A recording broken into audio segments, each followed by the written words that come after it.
Pinulip natin ang pinulip. Tapos, ito yung dalawang branch na lumabas. Sa haba-haba na niya.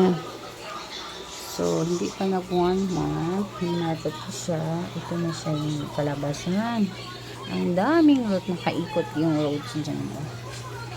Sobrang daming root. So, kailangan natin siyang ilipat.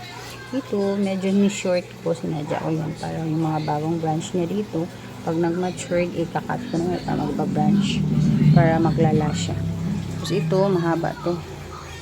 I think, sa mga almost 36 inch. Galing dyan sa root, papunta dun. 36. Yan.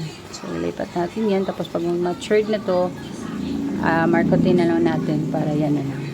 Ayan. Fiddle it natin yan. Fiddle it.